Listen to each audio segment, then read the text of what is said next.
Let's try again. Round 2. Will the stream destroy me utterly? Maybe. But I will prevail. Okay, it's looking good so far. Let's so far. Hi. Again, anyone who's watching the VOD, if there's nothing in the play bar, that means we just chatted. If there is something, it'll be there. So yeah. And also why I'm orange, I have no idea. I can't fix it. Look at this. I'm so orange. I don't know why I'm so orange. I don't know. And hello people who came here because, you know. Oh gosh darn it, dude. Why is this light? Why? People who I want to put it on my phone quickly. But no. No. Like, no way. You can't do that. That's illegal. But I want to do it. Oh my gosh. Finally. Okay. Hi, we're gonna have a scuff stream today. Hi, Night. Hello, close down channel. Anyways, before the stream crashed utterly, Zerlton said, rough week. Yep, it's a rough week.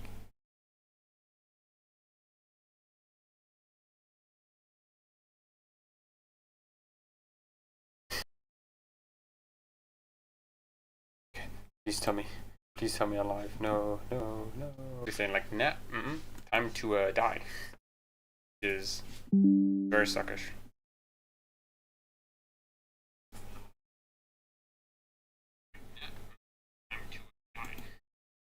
Okay, that's fine.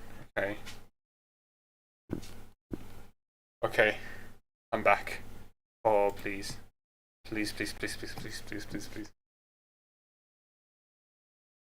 Okay. Stream. Hey, we have a good time, okay? Okay. Should be fine now. Could break later. But yeah. Anyways, to just finish the point that I was trying to say. Yeah, it sucks because, like, seems like Byron's just been having a bad week, you know? From like the studio going half to what it was before, which was just like 200 to 100. You know, it's just like, okay, fantastic. It's like, man. Oh man. It just sucks. Your stream had the worst writing ever, said Zepnica. Also the lecturing and agenda. Sorry, that mean joke. I kinda nah man, go ahead. I found it very funny. Okay, here's the thing.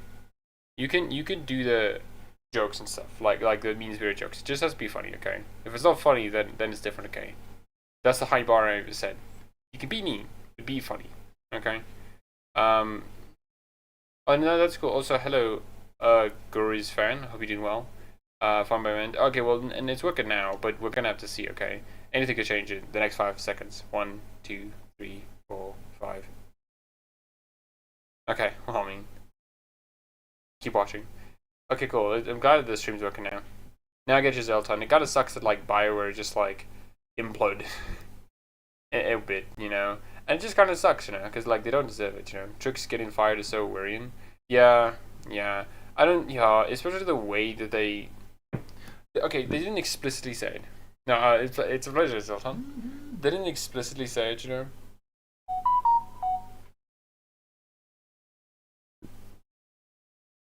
They didn't explicitly say it, you know?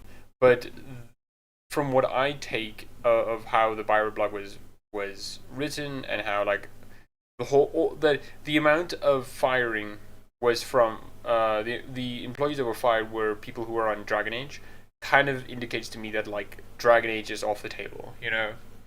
Which is, like, a trend that EA's been doing a lot, which is EA is always, for some reason, like, fucked over the Dragon Age team far more than they have the Mass Effect team, which is weird to me, because, like, Dragon Age is more successful.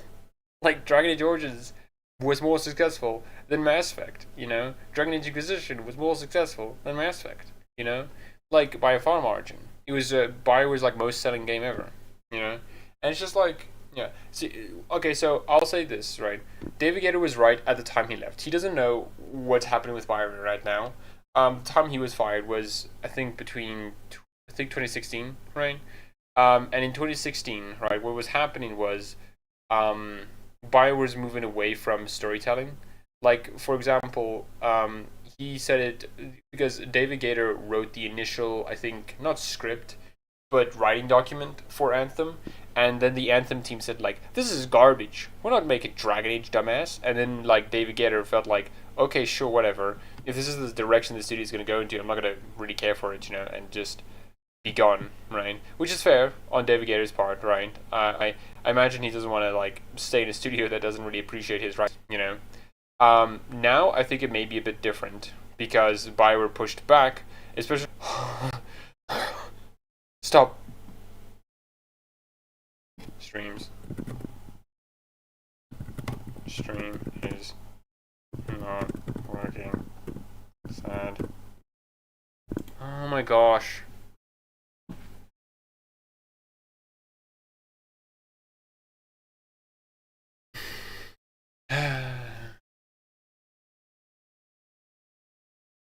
Oh my gosh, why is this the most scuffed stream I've ever done? Bloody heck. Technology is evil. Oh my gosh, dude. I hate technology. I hate technology. Come on. Bloody heck.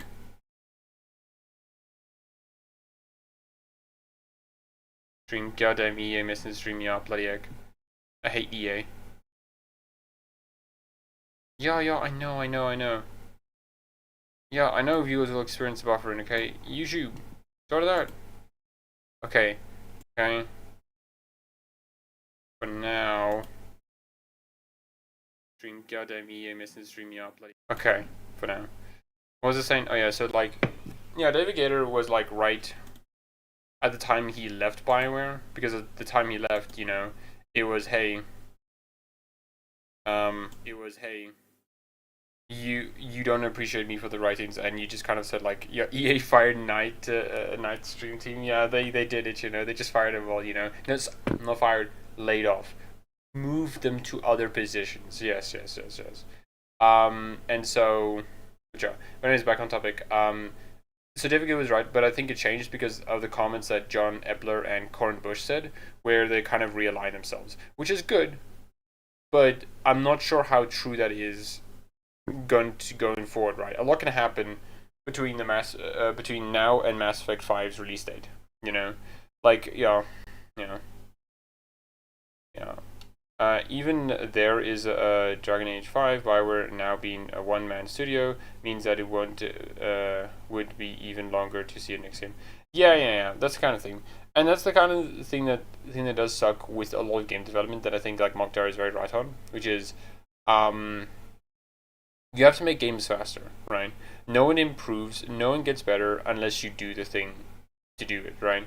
Like no one gets better at art unless you make the art. Like how are you going to get better drawing? By drawing, by making those drawings, finishing it, and then moving on, right? Like that's the best thing you can do, right? And I think that's just like what Bioware needs to get back to do as well. Just make games and not take like a decade to do it. Obviously, that's not the sort of it's not allowed in the AAA space, but like it would be better. But what's weird is most of the yeah, that's the thing. It's weird. Like, I think EA just looked at them saying like, oh, they're Dragon Age writers, therefore not relevant. Even though Trick Weeks was like foundational in like the. Let's look at it again. Let's find it.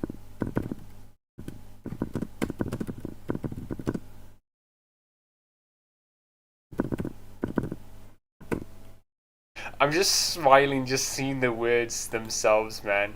I'm just like, oh, dude.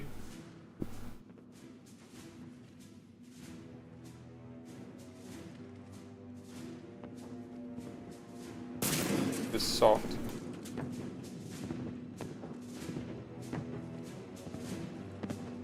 Mort, is the cure ready? Yes, loaded for dispersal in 2 minutes. Procedure traumatic-free, but not lethal. Malin's research invaluable. She's okay? Headed to safety now. Her survival fortunate. Will stabilize new government should Rex It's get like- any ideas. Good match. Promising future for Krogan. This whole section, I guarantee, was influenced by Trick Weeks. You know, because Trick Weeks wrote more than Solis, and it's just like, okay. Control room at top of Shroud Tower. Must take elevator up.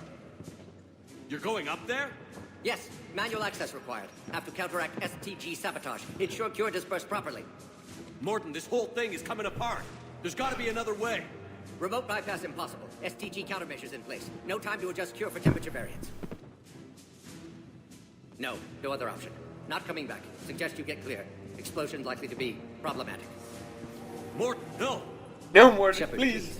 Need to do this. My project, my work, my cure. My responsibility. Would have liked to run tests on the sea shuttle. Oh, I'm sorry. I'm not. Had to be me. Someone else might have gotten it wrong. oh, dude, like, come on, man. Like, Trick Weeks was like foundational to Mass Effect, and then you just fire them, and I'm like, okay, oh, man, it's so good, dude. It's so good, but no, EA being dumb. God damn it. Oh. Never chose the destroy ending based on his rhetoric. Yep. I'm that clear, you know, that obvious, you know. I did choose the destroy ending. Because okay, well, here's the thing. I choose the control ending because the relays are safe and society is safe. But I choose the destroy. I choose the control ending also because I wanted the Geth and Edie alive. But I would choose the destroy ending if they didn't just have this like, oh, the reason why you can't do the destroy ending because the synthetics are dead. Ooh, it's like, okay. EA moved and it seemed to be, thank you. Yeah, they need to full focus on only one Bioware YouTuber.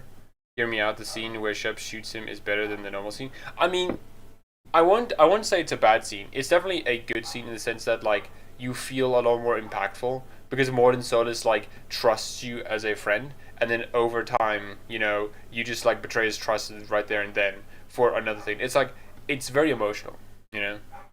Man, the fucking scene. Yeah, man, that scene is just like fantastic, you know. There's something about that scene that just like makes me go like, oh, no, my friend, I'm so sorry. You know, especially afterwards where he starts singing fucking Gilbert and Sullivan, and I'm like, okay, Bioware, okay, Trick Weeks, I got your number, okay, I have you locked down, okay, I knew what you were trying to do, and I'm just like, okay, I accept it, you know. It's just such a powerful scene, you know. And obviously, while I don't think anyone else can't do a scene like this, it's clear to me that like if you want a Mass Effect writer, Trick Weeks is right there, man. I just feel like EA was just like, nah, man, you're Dragon Age, so not Mass Effect. And even then, I don't even think that's EA's objective, right? I think EA's objective is to see how small they can make Bioware before they just like come to the realization like maybe we should just axe them all together, you know. This is why I'm so against people who say the Mass Effect 3 has a bad ending. The game is the ending, and there's a yeah, no, I get you. I think a lot of people over exaggerated the Mass Effect 3 ending. You know, like how bad it was. I remember when I first played it, I was like, okay. I mean, like, would I wanted more? Yeah, I would have wanted like an extended epilogue. I would have wanted like narration on the sort of. I have a script, right, where I basically am gonna do this like fan idea, which is Mass Effect 3 epilogue slides, where I like write my like what I think the epilogue slides would have been if they did it, and I already have a few wrote down. I have all the variances as well. So one of them was I'm going to read it out.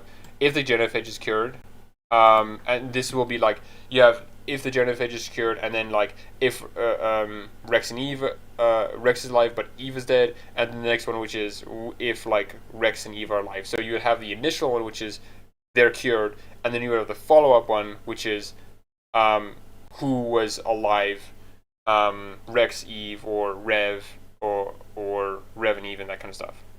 So if the genophage cured, it says here, but the Krogans suffered enough. It was time for them to finally be rid. Oh yeah, here it is. Deciding whether to cure the genophage or not was a tough decision. On one hand, the Krogan don't deserve the fate of extinction. On the other, who knows what will happen. But the Krogan have suffered enough. It was time for them to finally be rid of this curse their forebears and us placed on them. Under Rex's leadership, the Krogan entered a new age. Under Rex's leadership, the Krogan entered a new and prosperous age. Cultural and technological developments, once heard of, was commonplace. But there was still tensions between the Krogan and other races.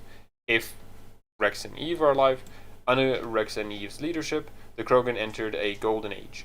Eve was able to temper the Krogan's rage, while Rex was able to turn it towards better places. They turned Junka, a once desolate and barren place, back to its jungled past. A renaissance had begun with the Krogans and was likely to continue for 1,000 years. Tensions between the other races was calm because of Eve. She was seen as the future of the Krogan, and she used it for the good of all. Like that kind of stuff. I expected epilogue slides like that, you know? Like, okay, that's what I wanted. Obviously I didn't get that.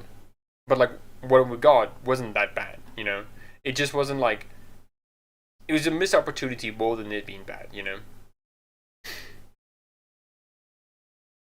Wasn't there a way to save 1 and 2? I don't remember. I don't think so. I don't think so. Or is it only with the Morden replacer guy? I think so. I can't remember. Okay, I think there was a way to save Morden, but you have to like bully him into not saving the Krogan. Like you can't cure the genophage and keep him alive. You have to do one or the other. You either like keep him alive but make him a coward, or you have to kill him, or you just have to let him die and cure the genophage. Yes, you have to kill Rex in Mass Effect 1 though. I'm not sure what you mean by like close down channel.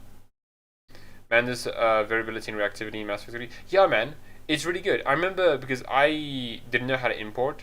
So when me and my brother initially played the Mass Effect series and we got to Mass Effect 3, we didn't have Rex or Grant alive. And then when we played it with the imports, we were like, oh my gosh, this changes everything. This changes the dynamics of like all these scenes together. Obviously it doesn't like diverge the plot, but like it still changes it. I think how the Krogan are written makes it too much of a bad thing to cure them.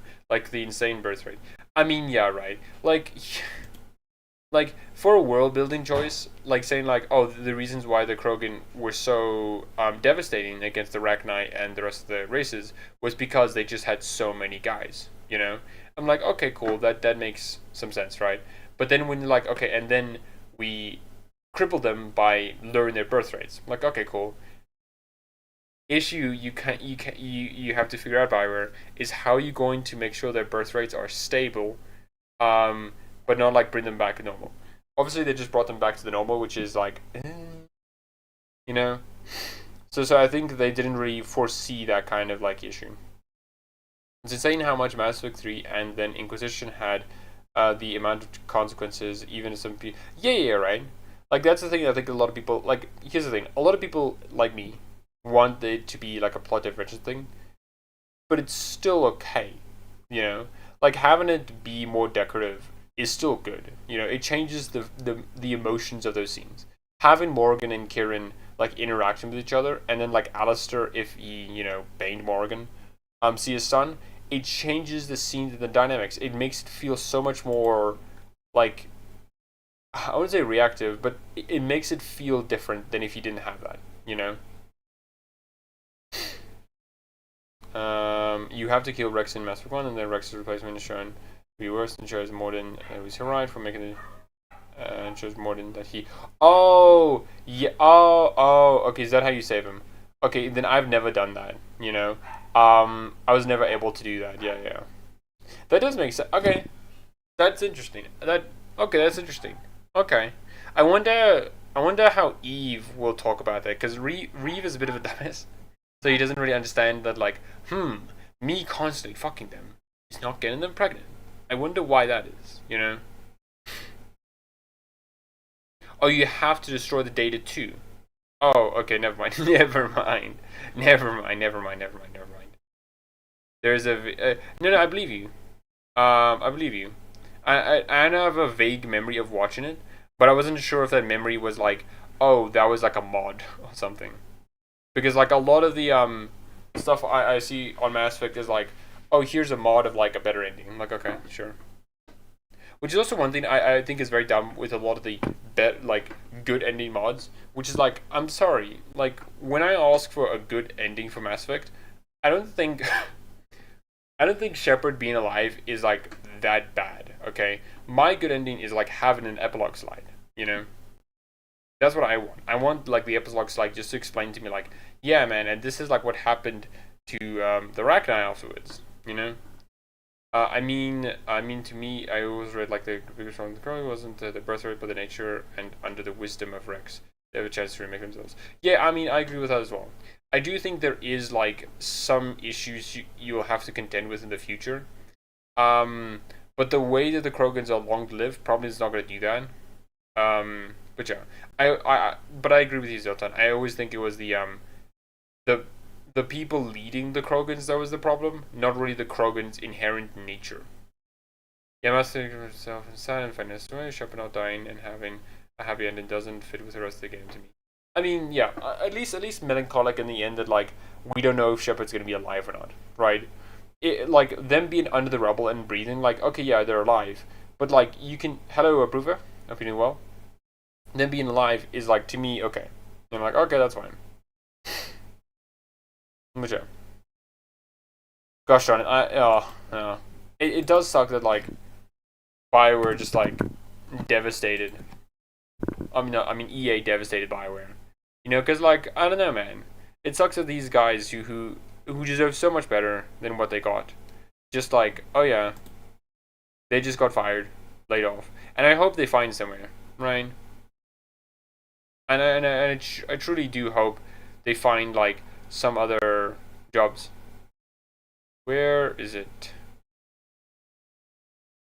Where is it? Because the one good thing, Eternal Strands is pretty good. Also Kingdoms of Amalur. I love Kingdoms of Amalur. I love it.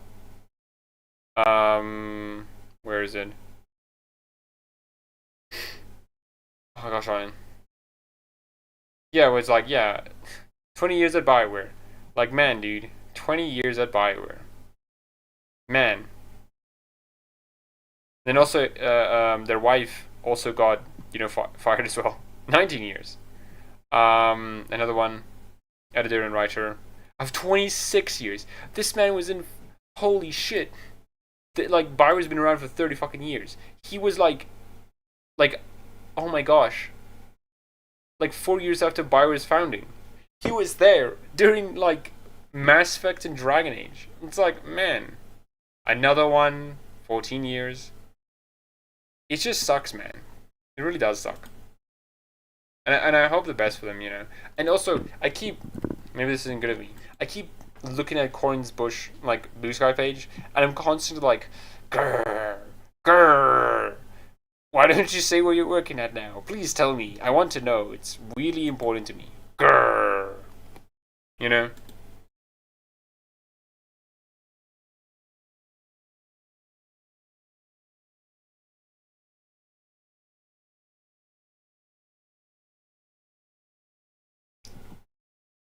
Yeah, like here. What do you mean currently at? What do you mean currently at? Grrr. And then look at her LinkedIn and I'm like, grrr. She doesn't update it there. Grrr.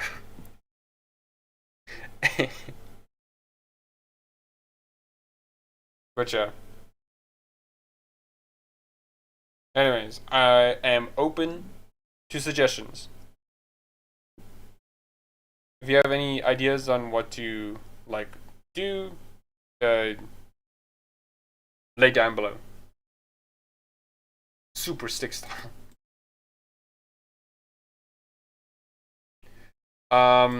I wanted to try Internal Sands, but Yassi's review, but after Yassi's review, I decided not to. It wasn't a negative review, not more negative than usual, just for me.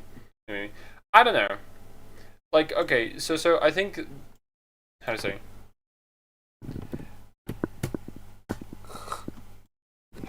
So like, what do you mean by that, Zerton? What do you mean like it's not for you? Because obviously, depending on what you want out of the game, Eternal Strands. it depends on like what you want out. Grr, grr. No, check out Eternal Strands. Okay, I mean sure. I just want to. No gameplay, no commentary. Because it's definitely not a Bioware game. The fact that someone said it was like Kingdoms of Amalur kind of does indicate to me like, yeah, it's not a Bioware game. Yeah, it's kind of not a Bioware game, right? Hello, ads, my old friend.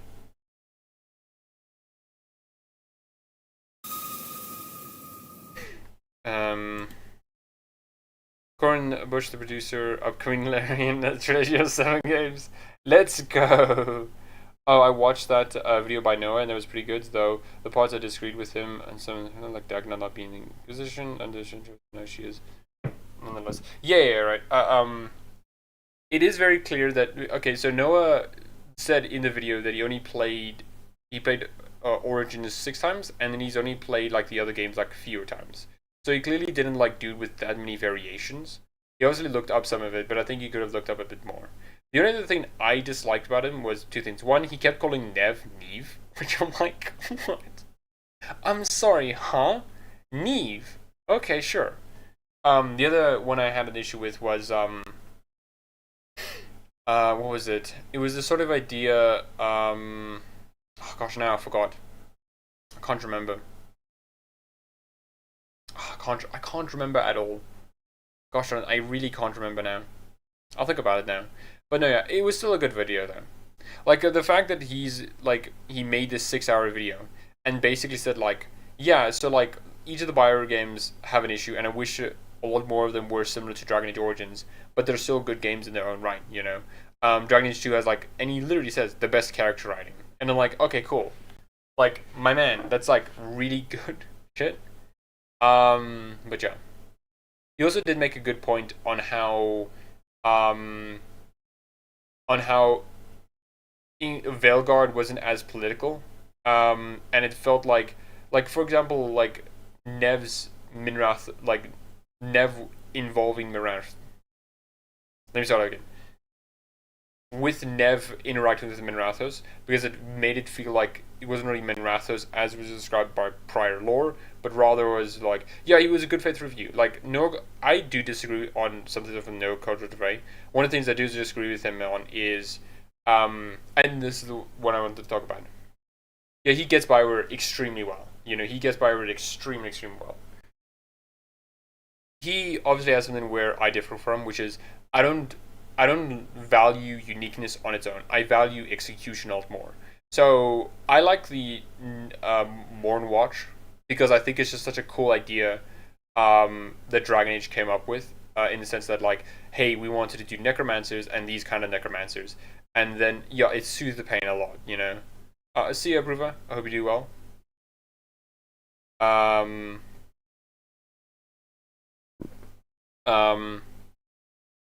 was gonna say Crash Time.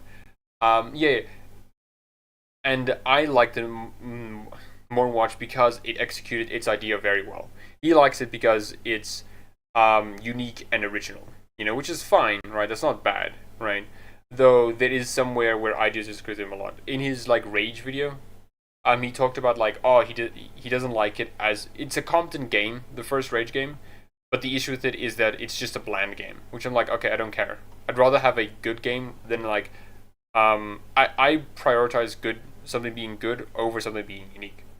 You know, everyone knows that was very incoherent. Fuck. Very incoherent. Anyways, oh, one thing I also don't particularly like about Eternal Strands is this. Like, I get it's most likely because of the limitations that they're working with, the way they can't actually like do cutscenes. But I'm like, I don't know. Especially with the gameplay itself not being like that, I'm kind of like, you know, I get why they didn't do that. Where is it? Yeah, here you go. And you know, wow, that's like, you can definitely tell that this game is a lot more, you know, similar to not just Breath of the Wild, but like open world RPGs in general, you know, which is fair. and probably what like Mike Laidlaw wanted to do after leaving Bioware, because like he probably doesn't want to just be known as the Bioware guy, which is fair. Though I think a lot of people who will come into this with the expectations of Bioware game is probably going to be like, oh yeah.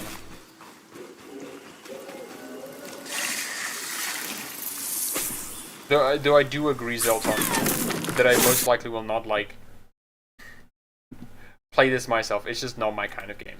It really just isn't. Oh, looks good though. It's not my kind of game. Urgh. Also play Cyberpunk. I will. I'll play Cyberpunk eventually. I just need to do other stuff. Because after I finish Veilguard, I want to play the Alcat games. Because I want to, like, judge how Bioware-esque they are. Because one thing I've noticed that is a big part of, like, the old Bioware, like, feel of it was the... Because each Bioware game had this. Was, like, an hour... Like, a 30-minute to an hour, like, prologue where it's very low stakes. And then you get to choose between, like, 3 to 4 main quest locations. And on the like in the early game you also like get all your companions really quickly, you know, while with a lot of like other games that are RPGs, you either get a very different thing where you get a very short intro, like extremely short intro, like with Larian, and the companions are very modular in the sense that like they all can die and therefore none of the narrative weight is placed upon them. But yeah.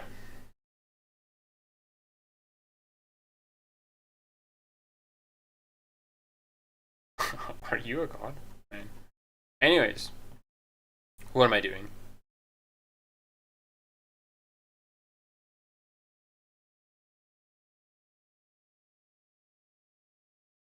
What else though? I've been enjoying. I will eventually get to doing that the last stretch of Veilguard's ending because I do want to do that, you know. Which also I finished the script for Arcane, which is neat. I think Cyberpunk is more Bioware-y than Witcher 3, but it's like I'll let you finish that then, before I give my expert opinion.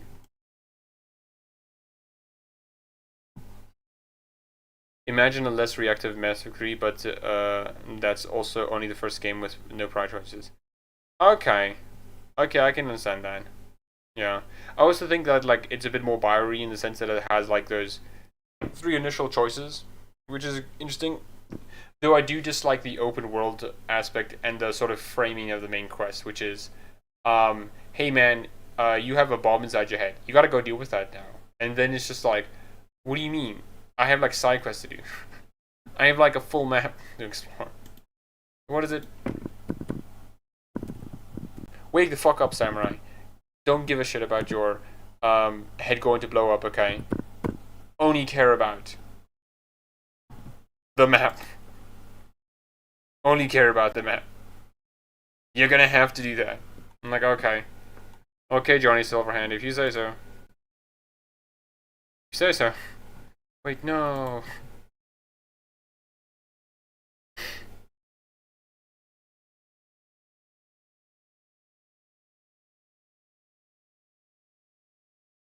Oh, come on.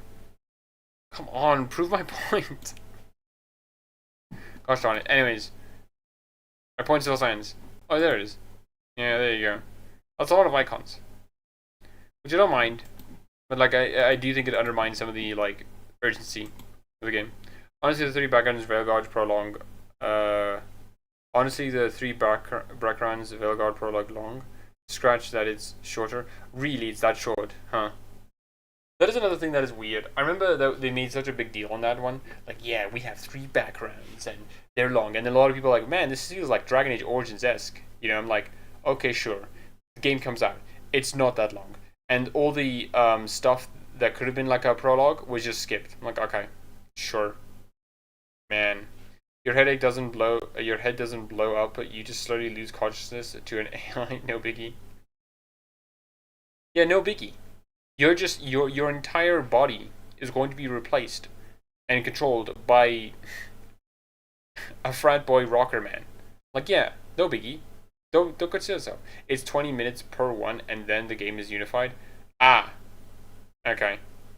Yeah, and I've seen, like, I haven't played the game, sorry, but I've seen snippets of the beginning, and yeah, that's not a lot of time, because in Dragon Age Origins and Mass Effect, like the first one, you could just like get dumped exposition if you ask for it. You know, go up to Jenkins. You know? Let me find that. Mass Effect 1 talking to Jenkins. Commander! Ah, Jenkins. Oh. You just go up to them. You know, 4 minutes of pure... Oh, and also pressing. Crime, Doc. It's not the kind of place Spectres visit. There's something Nihilus isn't telling us about this mission. What do you think, Commander? We won't be staying on Eden Prime too long, will we? I'm itching for some real action. I sincerely hope you're kidding, Corporal. Your real action usually ends with me patching up crew members in the infirmary. Relax, Jenkins. You need to calm down, Corporal. A good soldier stays cool, even under fire. Sorry, Commander, Sorry. but this waiting's killing me. I've never been on a mission like this before, not one with a Spectre on board. And investigate. It's like, oh, okay. Just treat this like every other assignment you've had, and everything will work out. Easy for you to say. You proved yourself on a cruise. Everybody Jenkins, I love knows you, what man. you can do.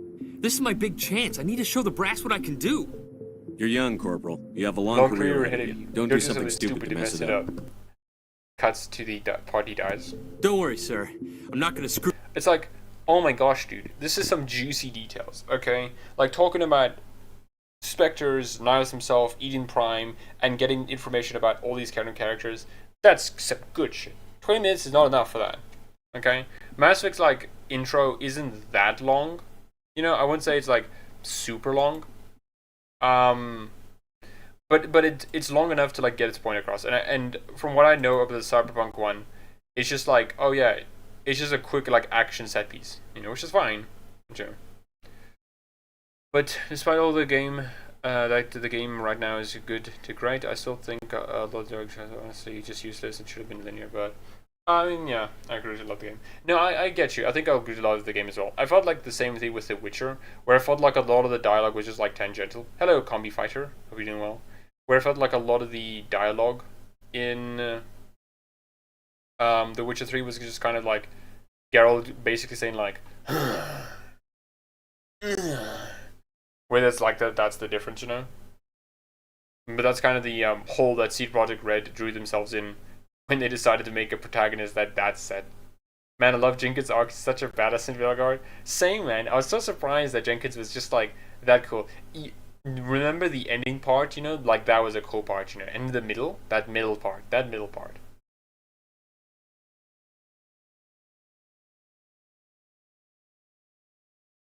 Yeah, Cyberpunk has origins, though I don't think I like them as much as Dragon Age. And I mean, yeah, right. Like, there's no game that has ever done origins themselves in Dragon Age Origins as well, you know? Like, there's no game that, like, references your starting position as well as origins, right? Especially with, like, oh gosh, right, it's just so good, you know? And Vilgard could have done that as well, but I think they didn't have the time for that. Man, when Revan came and said, "Wake the fuck up, Rook, we need to get the javelins," I remember that was a badass moment, you know? Man, and those javelins, fuck Owen, man, fuck. Elf and Dwarf combo not being as impressive as the other ones in terms of payoff. I mean, I think it's comparing like apples to oranges, right? You know, because like, sure, it may not be as much as the other ones, like with the human noble, right? But like, it's still pretty impressive. You know, going back and seeing Lasky betray you or seeing Rika is really good. And with the elf one, seeing Shani and all your friends like, oh gosh darn it, stream, please don't destroy it on me, please. What do you mean no data is showing up? Data is showing up. Okay. Stream, do this to me. Stream. Okay, cool. No, yeah, but yeah. And the same Anthem. Anthem does have some good music though.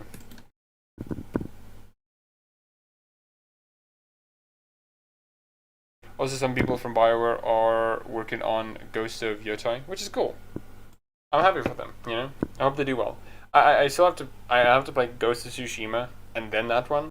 Because, like, I think Ghost of Tsushima looks really good. What was I gonna look up? Oh yeah, Anthem's soundtrack. Anthem soundtrack.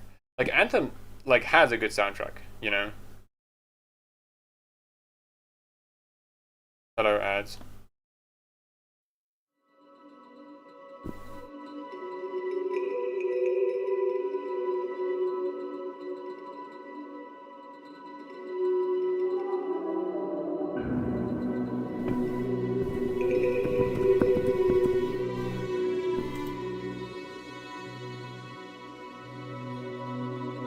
Like Anthem soundtrack is so strange. I don't know how to place it. It's very sci-fi, you know, but like I don't know exactly what the word is for it, you know.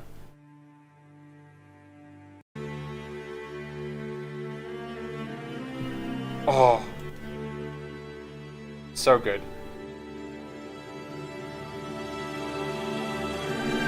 I'm orange again. No, like it's so good. Really good. Yeah, I do love the characters coming back a bit. It does seem like the good turning. Yeah. I get you. I get what you mean by that. Because it's not as much because the Dwarven Commoner gets a whole space, you know, two characters related to other like important characters, while you just have the Elf origin. But I don't know. I think it's fine. With how expensive game development become, I don't know if it's very natural. I mean, no, I get you. I agree with you. You know, that's why in that instance, I think you would have to like cut it down to a small size, either like 2 to 3. But I still think it's worth it. You know, it's one of those things like with Larian, right? Larian, it is very clear that like the path of least resistance was to make like an action game, but like they didn't do that because they didn't want to do that. It was more expensive. Like Baldur's Gate 3 is an expensive game, right? Very expensive. They're able to do it because, you know, they wrangled it really well. Someone someday will make the worst RPG, but it will contain orange systems. Oh man, dude. Oh gosh, darn it, dude. Oh, that would be terrible, man. Someone finally listens to the fans, you know, and then makes the most worst game ever. But they have hour-long prologues. They do have that, but it's so garbage. Oh man. Yeah. Yeah. Yeah. I hope you're on. That'd be terrible. Ugh.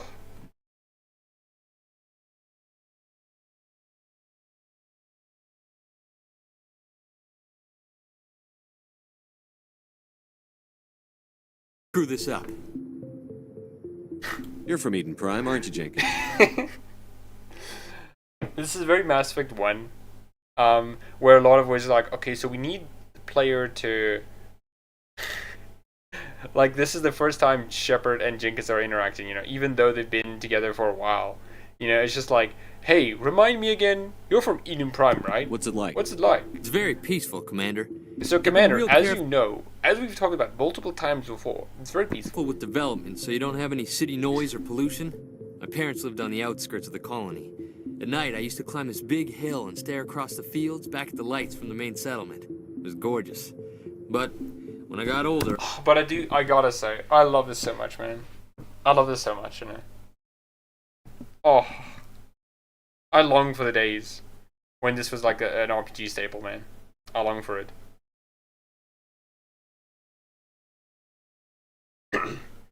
The one thing I do think is weird in Mass Effect is like Mass Effect has cars, which I find very interesting that they just have cars in Mass Effect, right? Like these things, which like I don't get because they could have public transportation, you know? Like yeah, sure they fly, but like I don't know, it's odd.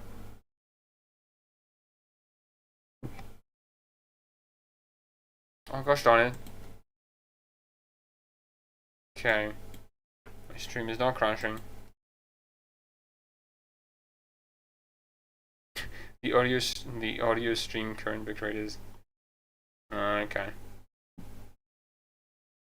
Belgard, maybe you want to replay Mass Effect. The only reason I'm still not doing that is because I got given PlayStation Plus and playing some Sony games.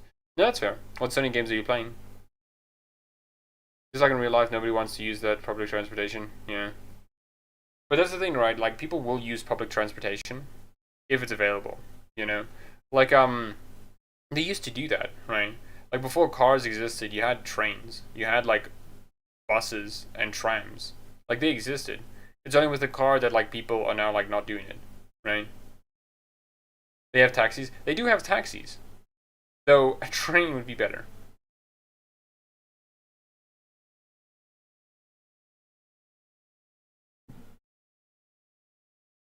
I realized it was a little too calm and quiet for me. That's why I joined the Alliance. And I think this is weirdly, like, what I liked so much about Mass Effect in Isolation, which is just, like, Shepard asks us a question, and then they answer it, and they're like... And then like, yeah, so, like, here's the gist, you know, I grew up on there, I really liked it, you know, but, like, it just wasn't my life, you know? I'm like, oh, man. That's really cool, you know?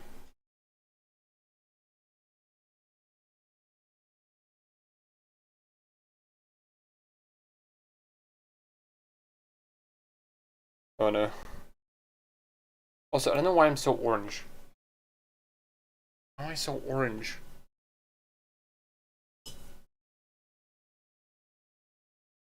I'm still so orange.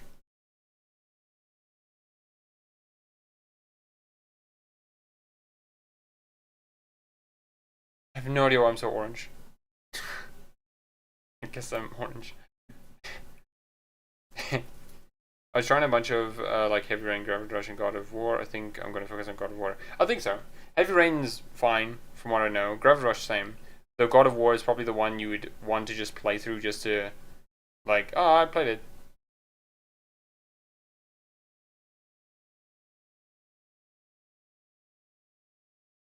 What are my dogs? She doesn't like being picked up. But she came to me. She came to me. Man, imagine a you can pause the dialogue. Imagine! That would be such a nice feature. It'd be very quality of life. I wonder if any BioWare game has done that. It was such a cool quality of life. Yeah, it was. You know, it's one of those things that, like, I was so super. I remember when I pressed the pause button by accident. You know, I was like, oh gosh, I'm going to skip dialogue and I'm going to feel bad. No, I just paused. I'm like, oh my gosh. That's like amazing, man. Like, that's such an amazing feature. Like, I don't do that often because I don't want the dialogue to be interrupted. But it's such a good feature, you know, that more developers should add. It also shows, like, commitment because those kind of features are hard to add.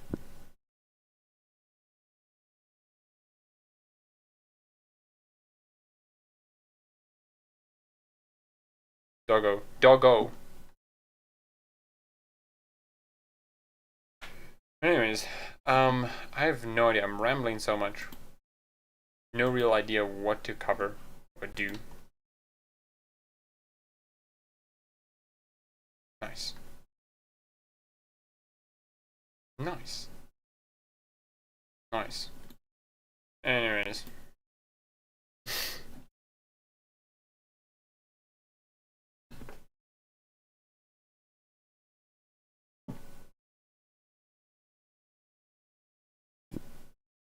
I'm so scared to press pause in cutscenes. Same, man, because like it's such an inconsistent feature throughout video games. You know, like you don't know when it's gonna happen because if you do it, it's like, oh, you just skip the cutscene.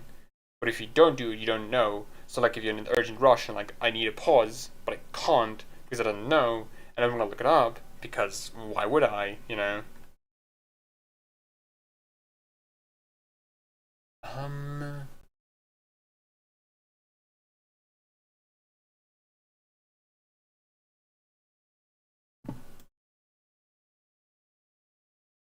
We're gonna look up. I have no idea. Man, I need something to do. Okay, guys, I need direction. Okay. Cover video? Question mark? Yes. No. And then it should just be a video, okay? I'm conscripting you guys, okay? It doesn't have to be any video relating to like dunking on someone or whatever, okay? Just something, okay?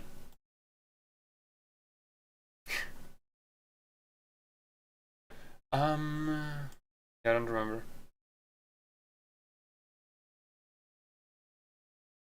Oh yeah, that's what I wanted to look up. Gaming is blank.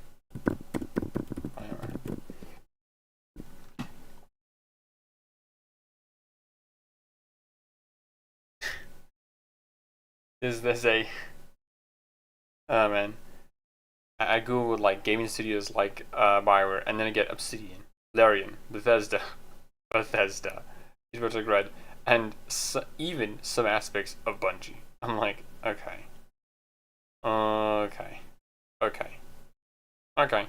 sure, yeah.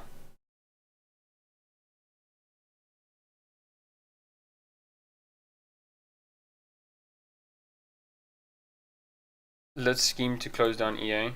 Okay. How to bankrupt a multi-billionaire. Whoa, that's illegal. Okay. I don't think we can do that, guys. I don't think we can do that. It may be a bit illegal. It may be a tad illegal. Ugh.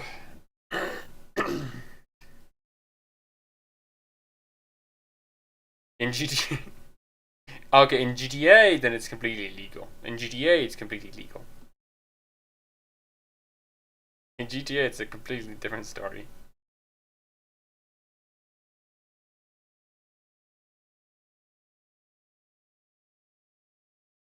No comments? It is great. Love Jenkins. I love Jenkins. I love him.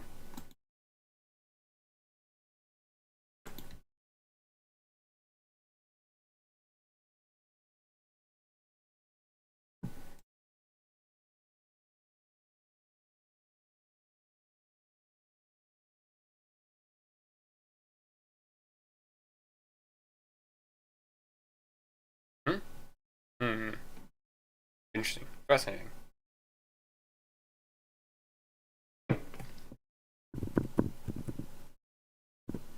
In Minecraft. We're gonna do it both in GTA and in Minecraft, okay? That's the idea.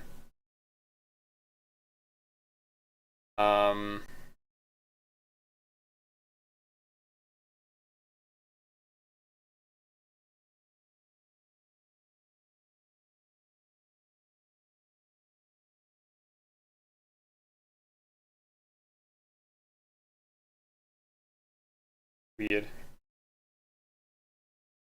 Man.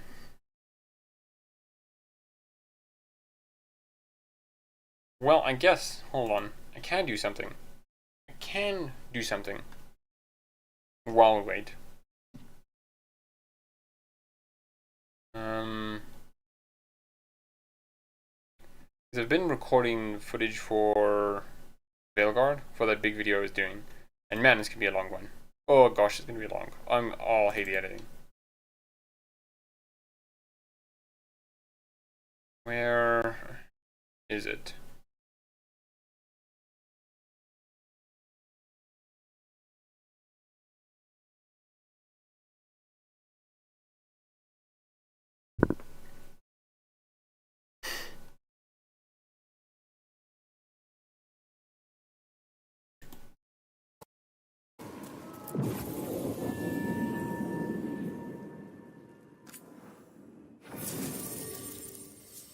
Probably here.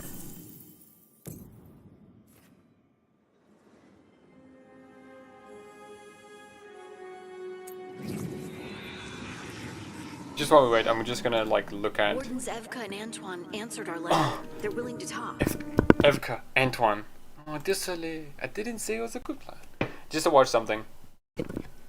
In the middle of This is nowhere. Davrin's recruitment Where one. the first warden won't notice. But if they don't listen, Oh.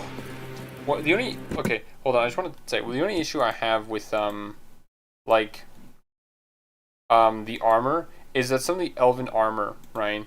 Veljumper armor, you just have your feet exposed, and I feel very bad for my character because I'm like, man, you're sitting on some like jagged edges, They're willing to you know? talk. In the middle of nowhere? Where the first warden won't notice. But if they don't listen... Like as they run, you can see they don't have, you know, shoes. I'm like, gosh darn. Your distraction worked. Could have said it when we were farther away. Désolé. I didn't say it was a good plan. Désolé, I didn't say it was a good plan. I love you, Antoine. Ah, you made He it. did. Harding, we meet again. Antoine, Evka, you look well. And you must be Rook.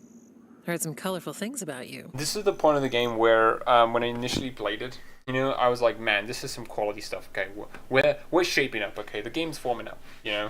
And then I'm like, oh gosh, I love these two immediately. I've never read the comics with Antoine and Vaka. I've read the short story, but that was so long ago that I can't remember it. So this is like my first time really engaging with the characters, and I'm just like, I instantly love them. They're so amazing. And they're all true. And you want what from us? The elven gods are changing the blight. Darkspawn too.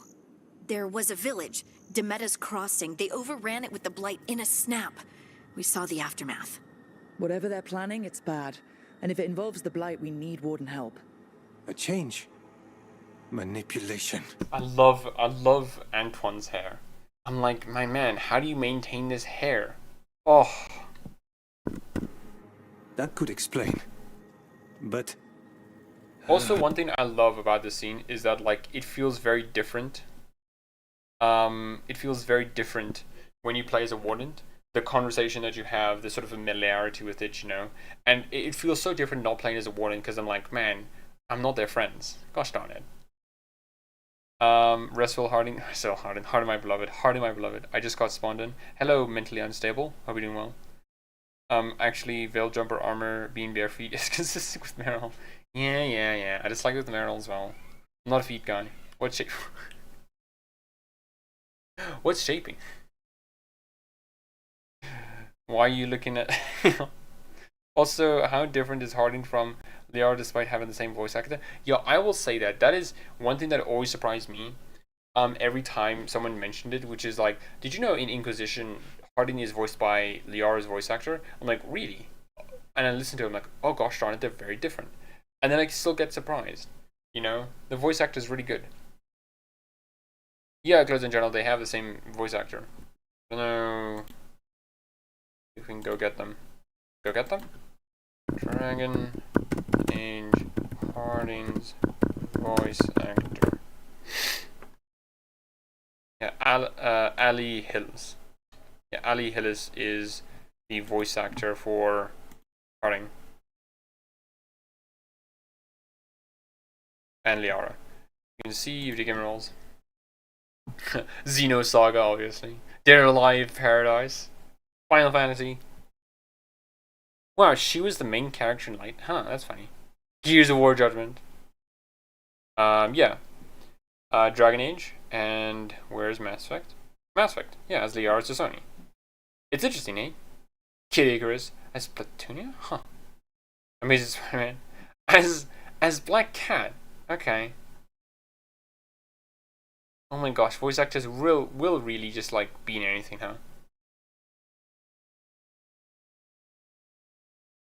World of Final Fantasy. I saw Mass Effect Andromeda was like, oh, she played a character in Mass Effect Andromeda, and then it's like Liara just and like, oh yeah, I forgot. Gosh darn it. That's...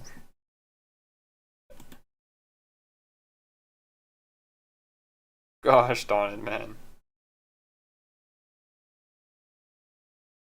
Anyways. You believe me? that the elven gods are here, and it's...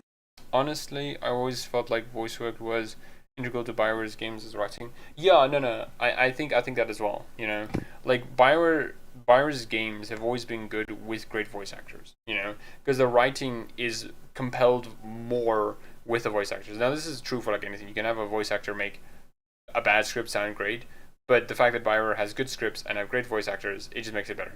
Like Keith David voicing Captain Anderson makes it so much better, you know.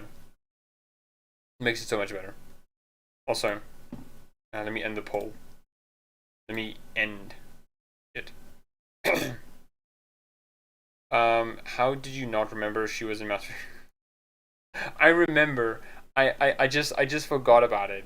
You know, because she was such a small part. It was just literally just like voice notes, and it was like, wait, she played a different character in Master Andromeda. And then I saw the artist, and I'm like, oh, yeah, they did have an incredible voice actor. Voice acting director. Let me edit the title. I think I'm just gonna go through this, okay?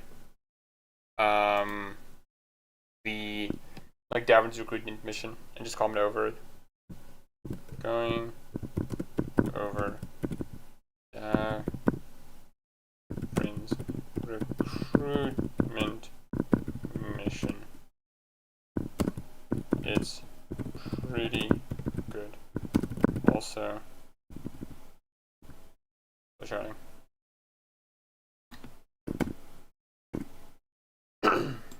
Save.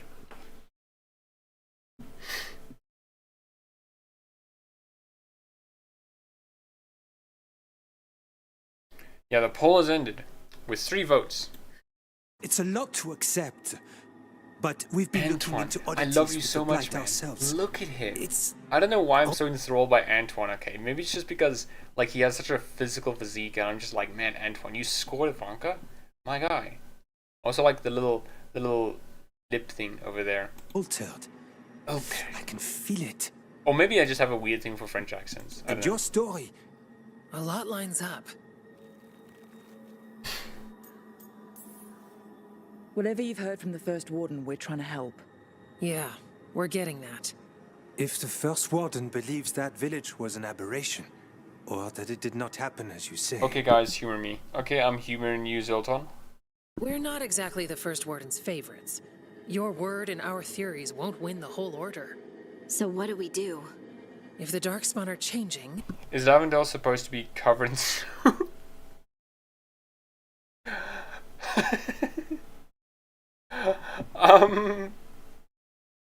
Is Lavendel supposed to be covered in snow? You know, I don't know what you mean, okay? I don't... Yeah, because I didn't notice until my second playthrough, really. I'm hearing you out, okay? But there is no snow? Yeah. I don't... Yeah, there's no snow in the Hosberg Wetlands. There's no snow.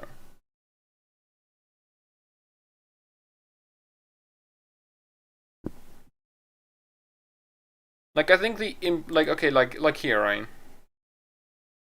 Like, I think there is snow in Hosberg Wetlands, because I don't think you're entirely wrong, because you can see here in literally this image, there's like this white bit, and it's the grey one somehow, like, painted, like, these planks white, but then not these planks. Like, okay. I think there is snow supposed to be in there, but, like, it's mostly supposed to be just blighted. So yeah, you're right, Zoltan. There is snow. You're not crazy. There is snow in the Hosberg Wetlands. It's just obviously for places like this. There's not snow. Snow. Not snow. Snow. Weird that there's a cactus in snow. That's interesting. The blight is weird. The blight is very weird. It's not the village, but in the surroundings. The platform is from Crossroads, I think. Oh, never mind. Oh, I mean, yeah, never mind. But, like, I don't think you're wrong entirely. I think there is supposed to be snow, or at least that's the implication. Yeah, like this one. Like this creature, yeah. Like this is the, where you fight one of the, hauntings. Oh no, where you fight the formless, one of the formless one's aspects. Like, yeah, so yeah, there is snow in the wetlands. I didn't think about it too much either. Also, man, that blight is gorgeous. Oh, it is really good. It is really good. It's pretty good. Oh, yeah, and I like. Oh, look here. Let's Reds. Gosh darn it. Whatever. Anyways, this you can see like kind of small bits of snow there. I just think the citizens of Lavendale just like cover it up or like get rid of it. Makes sense. The Foremost one is such a hater. I respect. He really hates our character. Okay, he's gonna come back in 100 years. Okay, and in that 100 years, he's gonna be very mad. He's gonna be very mad, which I find very funny if you make Emmerich a lich, because then Emmerich like is literally like right there like, hey, my friend Rook and all of the other guys are dead, but I'm here, man. Don't worry, I'll fight you. You know. Davrin might help. Even among wardens, he's known as a monster hunter. He got pulled on a mission. Not sure what, but it's And farther for the into landscape's cool, so cool. I like it as well. You know, it's so interesting to see in Thedas like this wasteland that has no growth in it, and like the only growth it has is like clearly hardy plants that are gray and dull. It's cool. Mountains. We can get you a rough location. I married someone with good advice. Antoine, you keep making me love you even more. I married someone with good advice. You find Davrin, and we'll keep after the Blight.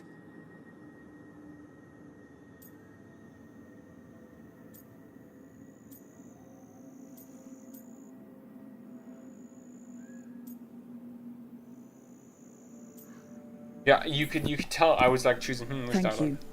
Both I of was you. gonna tell the Foremost one that Dragon Age will.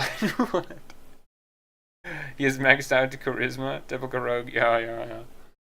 Oh gosh, darn it. I love Antoine so much, man. Oh gosh, I remember the person who wrote Antoine, and it was just like, oh man, you're just the best ever. You know, that is, it has this cool genre of imagery, that's colossal structures and desolate horizons. Yeah, man, and we'll get some of that. I'll skip ahead to see if I can find it. Where is it? No.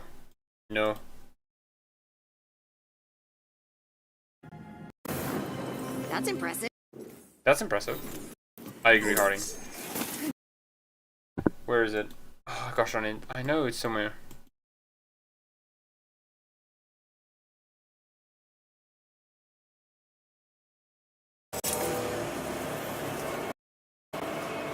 There's a body over there, under the blight boil.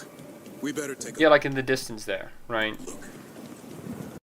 Like in the distance here, you can see these like giant structures. It's so cool, man. Travel safely. We'll be in touch. Antoine the Rizzler, pronounced in Antoine the Rizzler. Yeah. Or Legion. Or Legion. Antoine, the only good Legion, you know.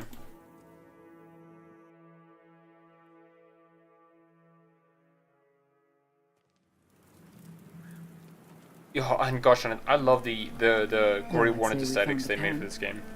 So good. So did some dog spawn, looks like. The fire's still going. Rislure. Yeah. French. Were they ambushed?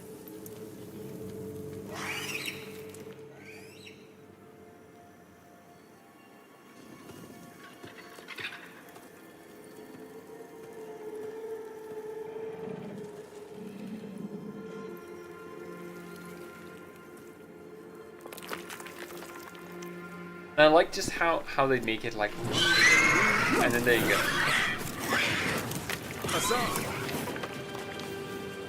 Oh, Davrin, look at him. He's so cool. He's too cool.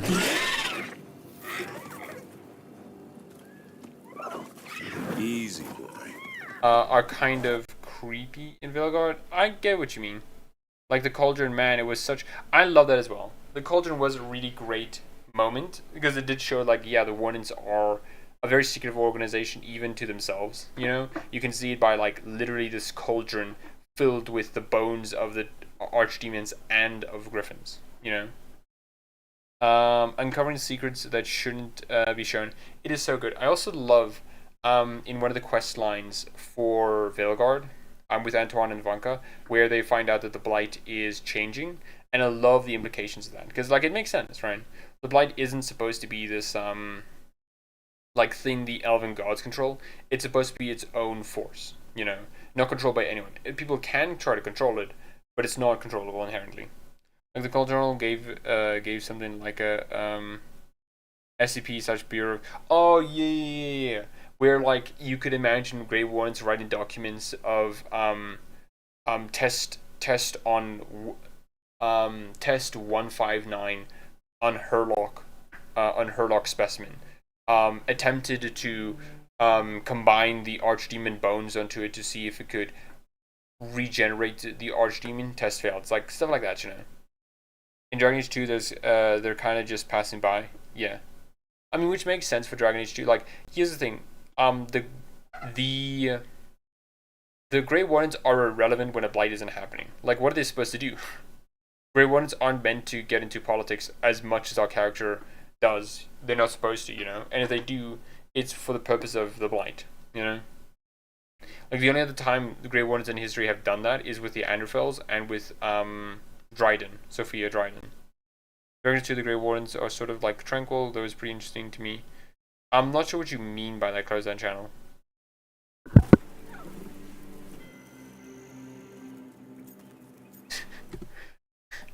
Don't eat me. Stay, Griffin.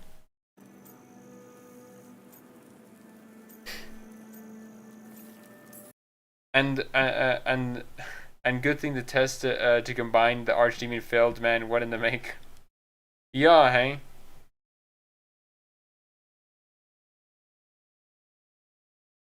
Like how Grey Warden Carver acted. Compared to the usual stuff. Well, I think that's more just like Carver calming down. You know, Carver was like a bit of a hothead. You know, and then like changed. Because like he eventually grew to like his position more because he eventually like outgrew Hawk's shadow, and so now that he's like someone else, he feels a lot more comfortable with just being himself, and his own self is just a chill dude. I think that's more of just Carver rather than like the Grey Warrens themselves. I'll be damned. A griffin. Trouble is, he's not sure what you are. Neither am I. Rook, Evka and Antoine sent us.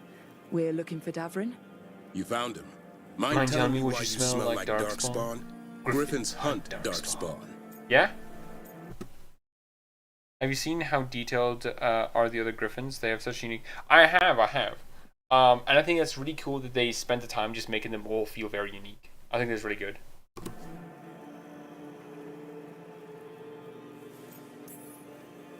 You've got bigger problems than us. We found blight on the tent. Man, the lightning looks good. Yeah, man. Where are Lancet and Remy? It's such an amazing frame. The camp was empty when we got here.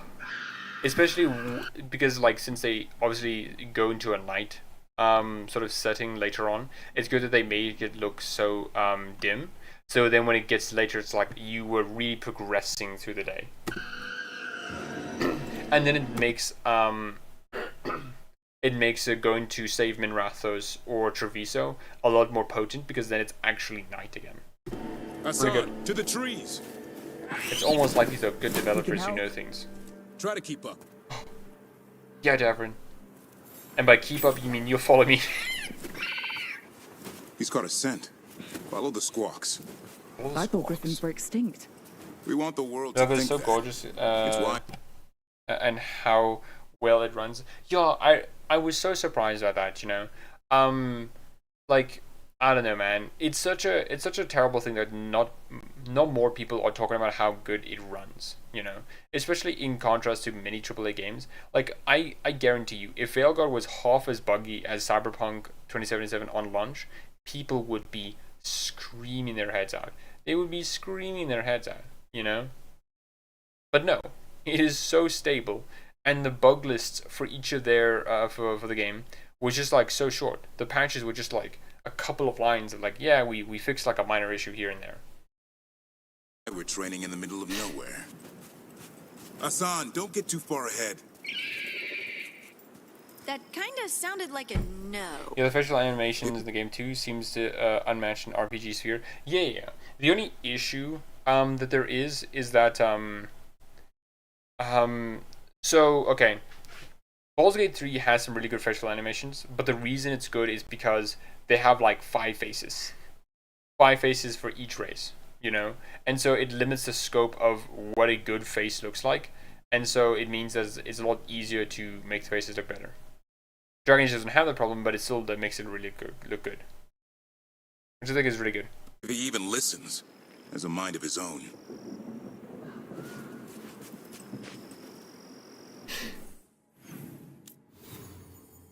Oh, my character, Davrin.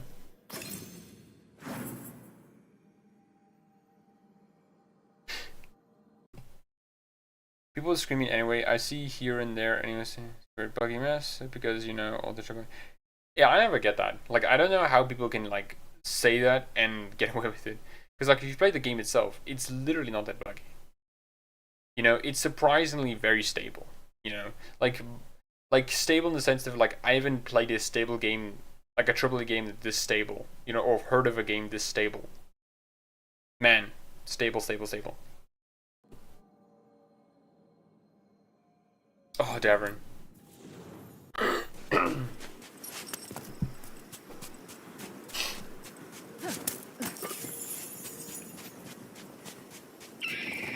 Oh, and I just love how, because this is like such a good amount of storytelling.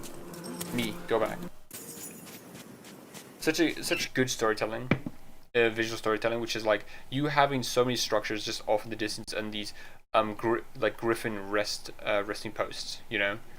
It's so great because this region was for griffins, and it was supposed to be like either for training them, for like having them just rest and hang about, for so many reasons, you know. And it also like shows how expansive the Grey Warrens were. They weren't just like a couple of guys, like a bunch of murder hobos, you know. They were in many ways an army unto themselves, you know, and they had the structures of an army. Also, Dev Hell 2, yeah. More stable on Xbox than Baldur's Gate 3. Yeah. And I eventually played Baldur's Gate 3 on the Xbox, but that was after all the patches, you know, that made it very stable. Oh, no. Wait, Joe, no.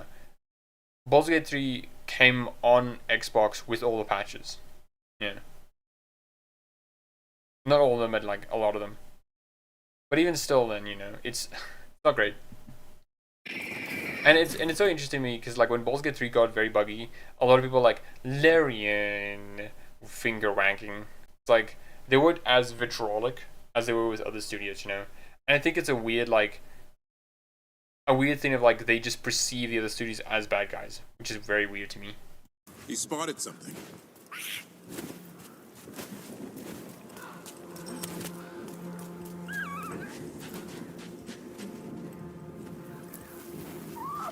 Some casual Darkspawn corpses. Dead Darkspawn. These were part of the training. Dead Darkspawn. Hassan was half right. There's no time for half wrong. Ooh, and I love how Davrin says that, like, yeah, it's half right. There's no time for half wrong. I'm like, oh, yeah. Hassan, we're looking for live Darkspawn. He understands. Not sure he understands anything but dinner. Keep on it, Hassan. They're around here somewhere. Oh, like, look at that. Hello. Look at this, man. It's so beautiful.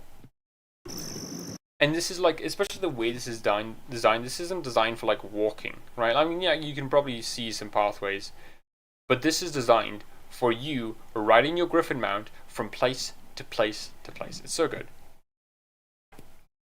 Yeah, people are so calm and defensive of Larian when you bring up the bugs. Yeah, man, they're like, yeah, doesn't it suck that Larian had like a very buggy game at launch? And they're like, yeah, but like it's okay because it's understandable, you know. Larian's just like small baby and like gamers being hypocrite. That's surprising. That's not surprising. Not surprising at all.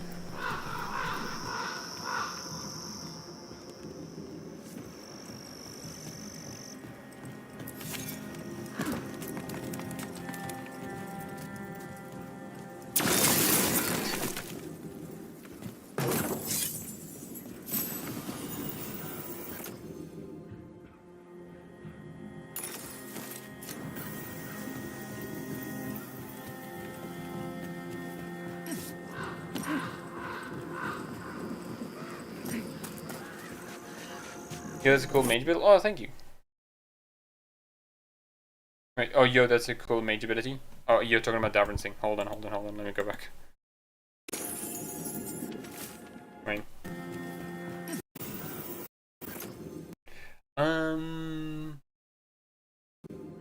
Not sure what you mean. Maybe when maybe I'll play mage next or something. I think mages are pretty cool. Like that's one thing I was very surprised is the mages like feel very cool to play. Like you can still have the long ranged class and like flinging spells, but you can also be a lot more like melee centric, which is nice.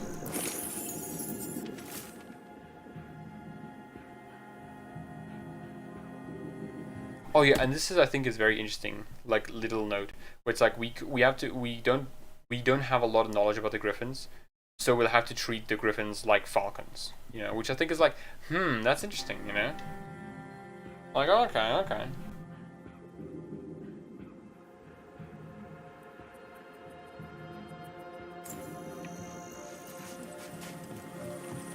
How do we get up that? Oh, one thing I do have to talk about because when I watched the No Culture Debate video, one thing I think he put into words my thoughts on like Veilguard's level design, and it's immersion, right? Like a lot of Veilguard's level designs, they're really good levels, right? They feel great to traverse, they feel great to like explore and all that kind of stuff, but they're not that immersive. Like if you actually think of someone who's walking in those spaces, they wouldn't like walk the same way we do. They wouldn't have like random puzzles to solve, you know. I can't trust the Grey Wardens not to get the Griffins killed again. I mean, I agree with you, Crowzone Channel, right? Because like while Anton and Ivanka will most likely not abuse the Griffins and make sure that they stay safe, Anton and Ivanka are not going to live forever, unfortunately. You know, they're going to eventually like pass on.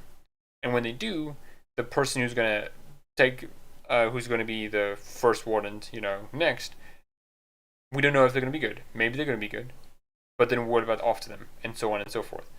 Eventually, you're going to hit a wall where the Griffins are now going to be in the same position they were before that got them killed. You know, it's either that or the Grey Wardens turned into something else, and then the Griffins are more used for like war mounts.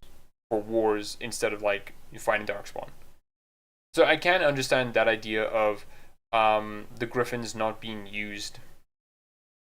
The Griffins not going to be used in not going to be abused by the Wardens eventually. I do it because as a Grey Warden like Rook, I feel like it's more thematically appropriate, you know, for that kind of story. But as my Veil Jumper Rook, I'll definitely side with I'll definitely send them to Arlington Forest. I think that'd be a bit better.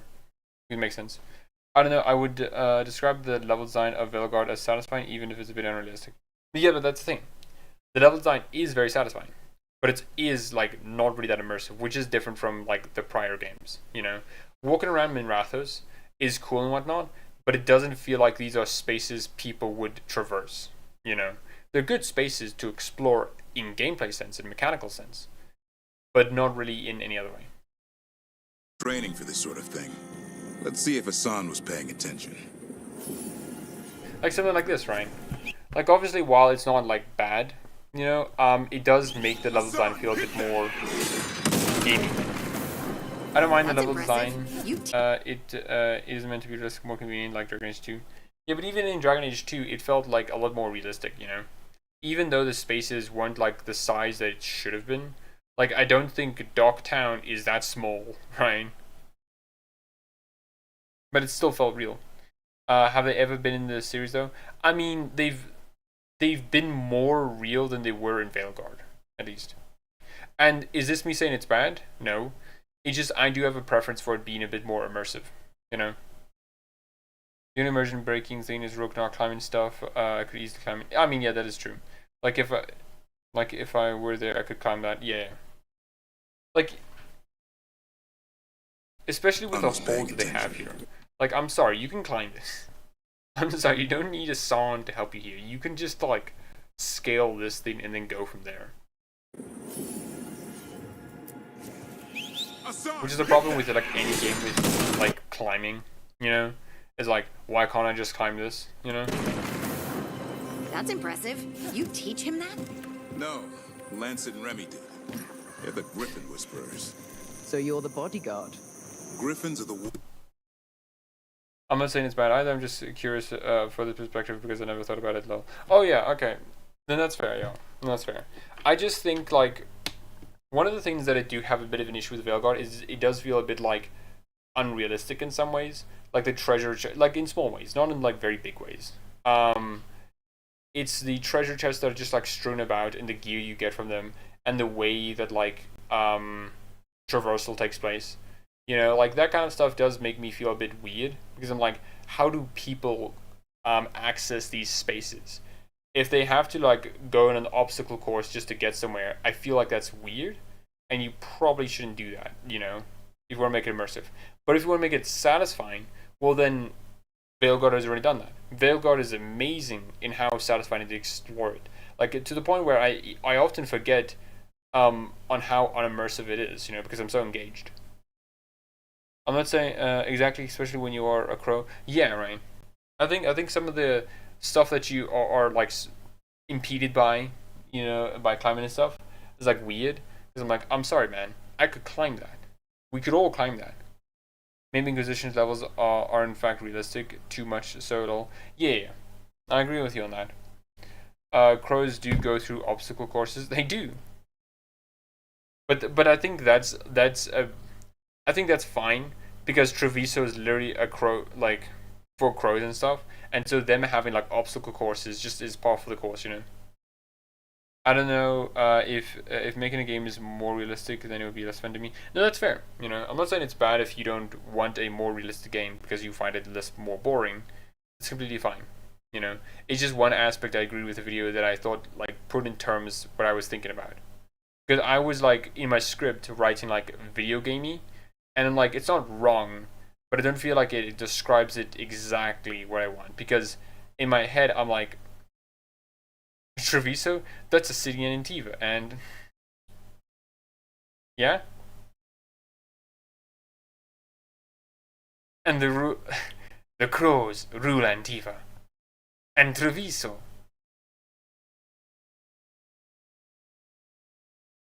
will be free. Mierda, mierda. The crows rule Antiva, and Treviso will be free. You know, another thing that I do kind of agree with No Culture of the Way is, like, I wish we could have, like, seen the crows in a more detrimental side. Now, I don't necessarily think the reason BioWare didn't make the crows more antagonistic was because they were like, we don't want the player to feel like they're playing with bad guys, you know, or forced to play with bad guys. I think it was more because it was the live service nature and EA just being like, what do you mean? I'm playing with child murdering, child recruiting assassins? I don't like that, you know? Rather than, like, EA doing that. Because it doesn't feel like... But anyways, I do agree on that one. I wish the Antivan Crows, or at least it was explained that, like, Zevran, like, said, hey, I'm going to kill all of you if you don't at least, like, dial back on the child murder and child assassins stuff. You know? Like, that would have been cool. Man, I didn't care. Crows no longer enlisted child soldiers. They were so charming. No, I don't disagree. I like the crows as they are. I just wish they maybe explain that, like, reconcile the fact that they don't do child soldiers anymore. Like, just literally just have Zevran say, like, literally, like, Taya say, like, something like, we used to, remember back in the day when we used to just recruit child soldiers? I did, Viago says. But that's Zevran. You know? Greatest legacy. Someone has to protect them.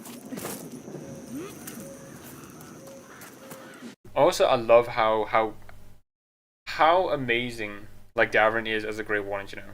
Like, yeah, he's just a Grey Warden, you know?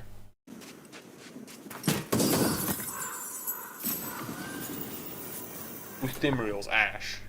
Favored by Apprentice Warden Mages, this focus is hewn from charred knots of a Ferelden oak. Unfortunately, Zev is a quantum character, at least he's mentioned indirectly by the canons. Yeah. Which does suck.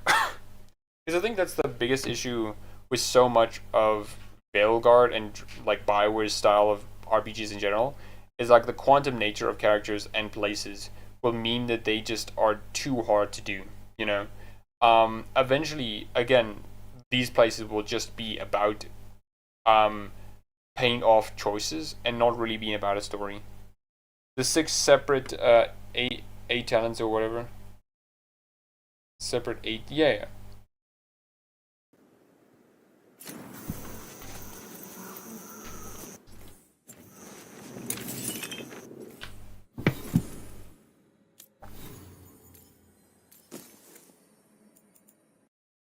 Hello, Paperbird. I hope you're doing well. I thought it was a bit much when Jacobus found in the new House or orphans. Have the ones we work with be good. Okay, that was a bit too cheesy. Jacobins is just cheesy in general. Okay. I remember a majority of my time when I ever interact with Jacobins, I'm like, Jacobins, you're a bit edgy, my guy. Come on, dial it back, dial it back. Like one of the lines he said, like, I hate the anthem so much. I'm like, oh my gosh. Jacobus. You know, that's his name, Jacobus. He's just so edgy. He's so edgy, man. He's so edgy.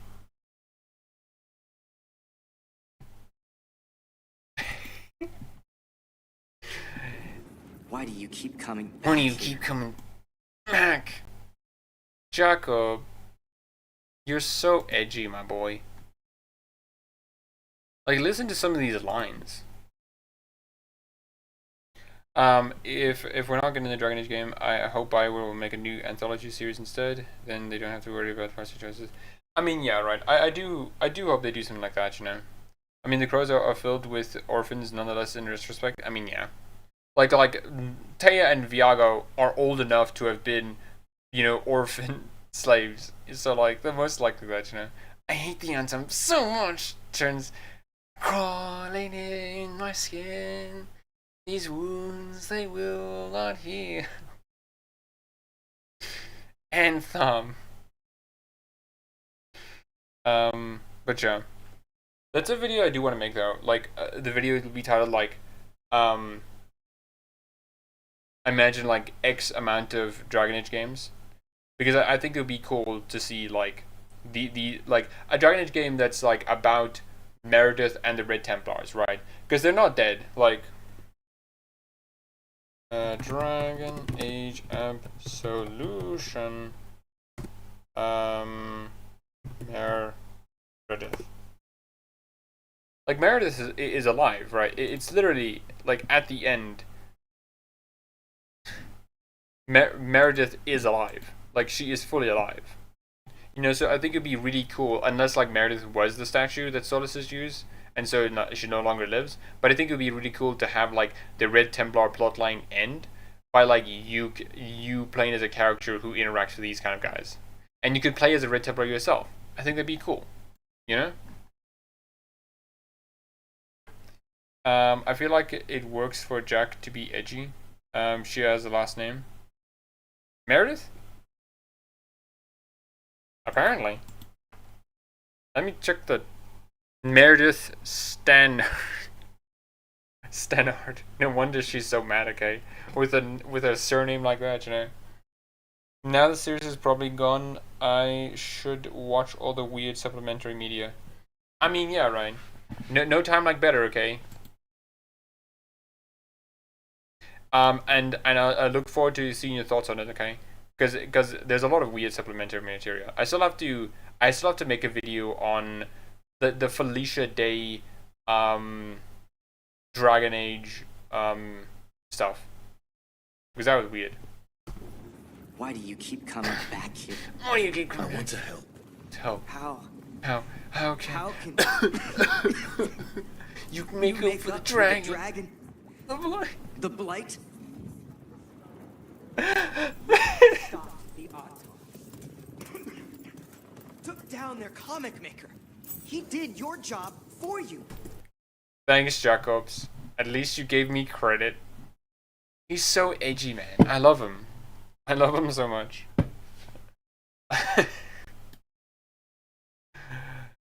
I like one of the first results is Tash. Secret ending. Non-binary. Nice. Asmongold.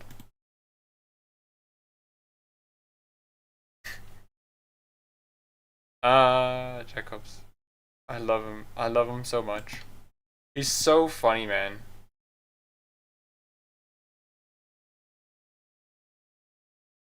I need to... Oh, gosh darn it, dude. I need to just find his edgy quotes, okay? But no. No. Cut banter. Cut banter. I crave cut banter. Felicia Day, DA show, yeah. It's weird.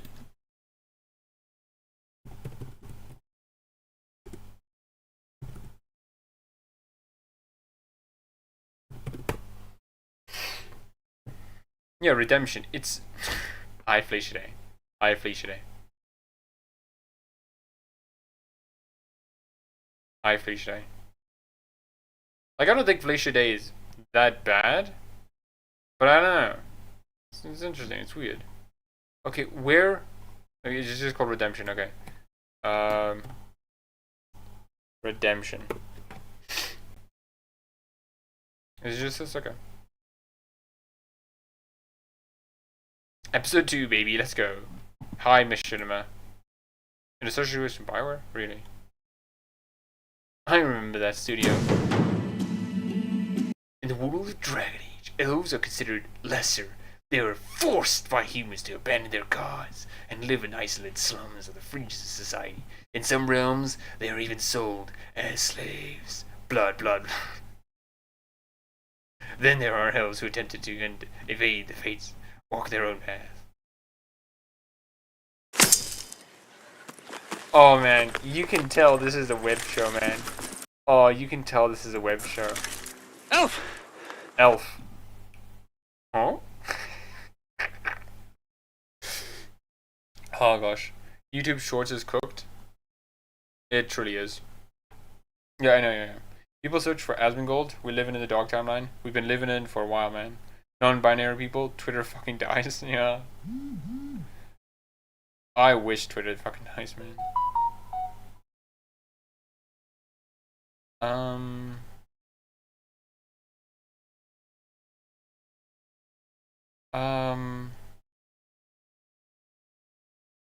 Oh gosh darn it. No. My YouTube is now being weird. Please. Please. Gosh darn it. Oh gosh darn it. You hate it when your YouTube is being weird. Don't you, folks? No.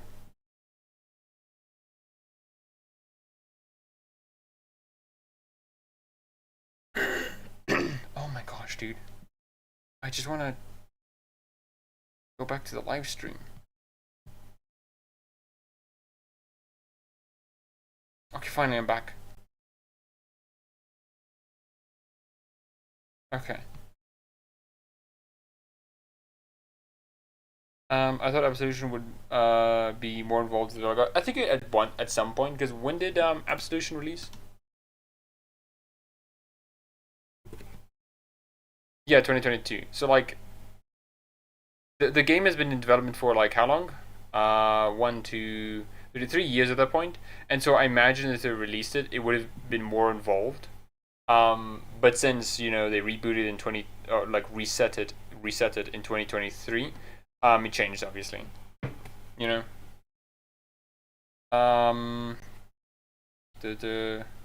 When is Dragon Age Redemption with along the stream? What do you mean? Oh, apparently now. Dude, one of his fans comments on nice videos and is always considering a meme. Yeah, it is weird. I don't really get some of those guys. Defend yourself, Elf! Oh my gosh, you can tell this is such a fan animated thing. I respect, you know, I do respect it, okay? I respect it a lot. You have just murdered my prisoner! He was wearing an ear necklace. Tacky. Anyways. Hold on, I need to know this. Most moral, most moral Templar. You killed my guy. I needed him alive. What are you doing? Her response: he was wearing an ear necklace. Huh? Why oh does shit! this salt keep ending up in a different part of the kitchen every time I look for it? We are in the fade, sort of. Be glad it didn't wind up on the ceiling. Yet. Oh my gosh, dude. Oh my gosh, Bioware flip-flopped on Varric's death. They did. Because why would Varric be alive? Mierda. Oh wait, no. I know what this is. Like, because he didn't, like, okay. We're in the fade, sort of, but be glad it didn't wind up the ceiling yet. Mierda. And then he just says Mierda, but like that's not acknowledging Varric. That's just like him saying Mierda. You know, it's like, oh, why does it always change every time I'm here? And then he's like, Mierda. Oh no, I get this. I see you, Bioware. I got your number. Oh man, that is really cool, actually. Forgot what I came in here for. Had a guess? Food? Nope. Nothing. Yo, oh my gosh, dude. Oh no! Is this like the Fade library that the Inquisitor found? Minus the Spirit librarians. No, this one doesn't have giant holes in it everywhere. Much better. Oh man. Yo, oh, yeah. Yeah, this is so interesting. Like, this would have been then, like, trying to make it even more like Varric's alive. If Varric is literally out and about, talking with companions, it must therefore mean he's alive. But if he's been dead the entire time, it's like, wait a minute, no, you've been lied to. And if you go back to the previous interactions, like, they don't acknowledge Varric existing. Companion interactions within Veilguard has always involved them being like, talking to each other. But they don't talk directly to Varric. It's so interesting, dude. It's so interesting. No dialogue with Jacobus.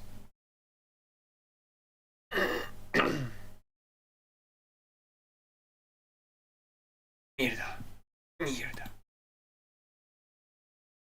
I wish they kept it as well. I thought that was good. Even if it's not a lot, I think just some of it would put a lot of doubt into a lot of people thinking like, oh, Varric's like alive. Okay, that's fine. You know, like, yeah, and then it would hit harder when you find out Varric's actually been dead the entire time. You know, because then you listen to these conversations again and you would hear and be like, wait, they don't actually talk to Varric. They're not acknowledging him. Gosh darn it, man. Oh.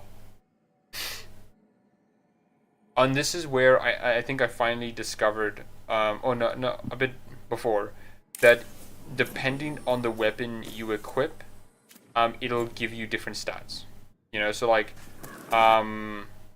obviously, like, if I choose my unequipped weapon, even my staff will give me stats regardless, which I think is interesting.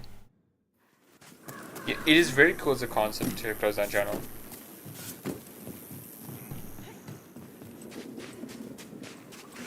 Hold up. Hold on, there's that. Let's get it. That's why it's a job for professionals.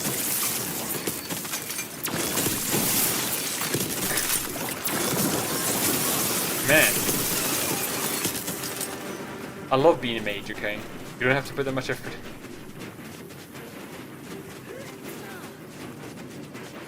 But though it is important to note that I am playing on a lower difficulty in terms of enemy health. This is one thing I find very like weird, which is like you don't get to have a cutscene with this other person, which is very weird.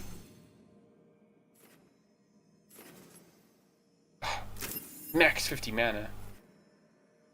I can cast so much now. Mierda.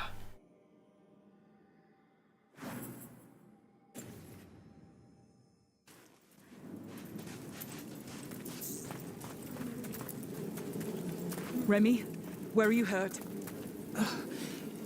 Everywhere. Like, it sucks that this wasn't a conversation, you know? It came out of nowhere. Darkspawn were following it. Lancet ran ahead. It's back? Davrin, remember. A light touch. Hassan's still learning. You're the trainer. Not anymore. I do wish we had more slots for combat. Yeah, no, same. Especially because like I think they could have done it. You could have had like you could have had like the 3 easy accessible ones, but then you could have had like an expansive to at least 6, where you could have chosen 4 does feel a little too little, yeah.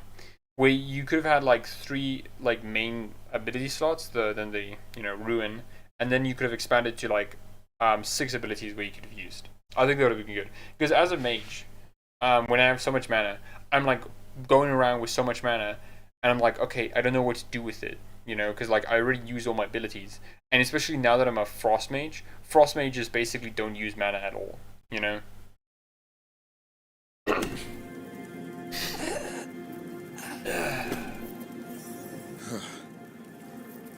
We have to keep going.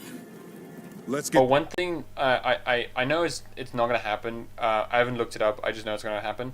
But when I play my Mornwatch Rook, I'm going to be like very upset that I can't be a lich as well, because I'll be like, grr, why can't I be a lich? Grr, There was a loadout system in Dav to use different kits against different factions. I wish there was. Oh, you wish there was. I was like, is there? Huh.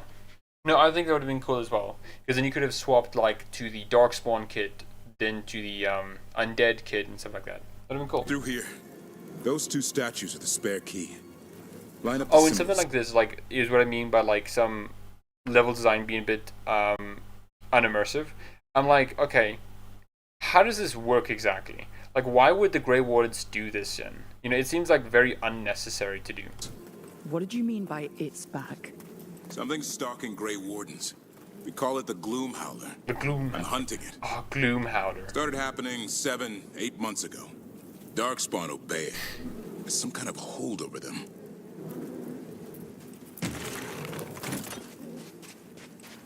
Like again, a door's purpose is to keep, is to manage who gets in and who gets out. This allows anyone to get in there.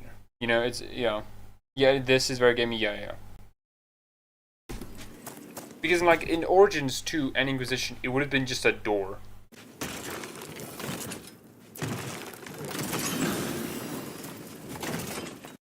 Oh, then to Veilguard haters, kids, shower and being a good person and not a bigot damage. That's good.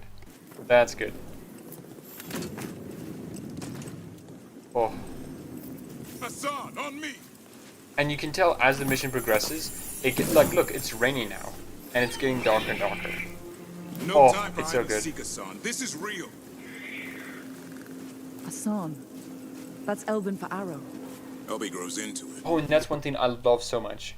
Like, I hope this is an elf thing, where or it probably is just a Veljumper thing, but like, you say, hey, this means arrow, right? And like, yeah, it is. But if you ask, if you're a non-Veljumper character, it's like, hey, what does that mean? And it's like, oh, it means arrow. I'm like, oh, that's good, dude. Small touches like that makes it really nice. More Darkspawn here. Lancet's trying to stop the Gloomhowler. It's going after the other Griffins.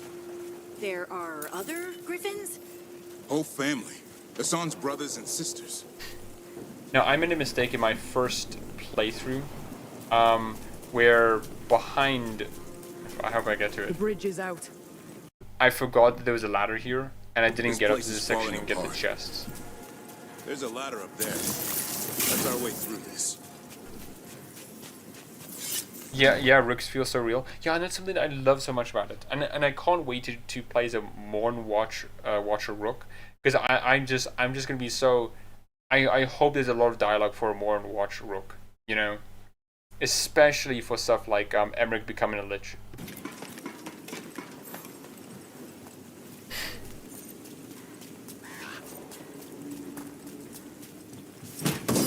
What's all this? Now I wondered what happened to them. Oh, and I love this idea that all of the griffins were just stealing his statues and just put it in their nest. I like the car. How'd they end up here? The griffins. They take things to make a nest. Or play pranks, I don't know. It's so funny to me that they just took Davrin's carvings and just like made a nest with it. It's so funny. I fucking love how Rook's different factions actually matter. I love it too, man. It feels so good, you know. Like the Inquisitor's background did matter a bit occasionally, but it never made it feel so impactful as like Rook's or the Origins or Tox's one, you know. I like the weather progression a lot too. Though at the end I was thinking, I'm fighting on top of a mountain during a thunderstorm next to steel cages. What could possibly go wrong? What could possibly go wrong? Well, maybe not the Lords. I mean, yeah. The Lord of Fortunes, that's one thing in No Culture Debates video I agreed a lot, is it does feel like the Lord of Fortunes one was kind of afterthought, which makes sense due to the Reddit AMA, where they said basically that the Lord of Fortunes were on the cutting room floor. Which I'm like, yeah, it makes sense. The Lord of Fortunes do feel like they were on the verge of being cut, you know? Which then I wonder how Tosh was gonna be, you know? Gosh darn it. This is the conundrum, right? Would you rather have the Kalsharok Dwarves as a faction, or would you rather have the Lord of Fortune as a faction? I don't know, man. I think I would have just gone for the Kalsharok Dwarves. The Dwarves need something.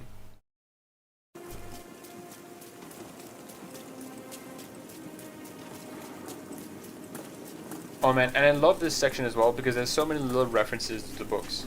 I believe this one is a reference to The Last Flight. This shrine is erected in recognition of the much missed Warden Bruno Hein. He was not only a knight of great prowess and courage, but an artist who lifted his comrades' hearts. With his craft, he used his boisterous voice to encourage and inspire us, and he listened with kindness and attention to all he met. Warden Hyde is greatly missed by everyone who knew him. We would not be here without his good work. But I love pirate gypsies. I mean, who doesn't, right?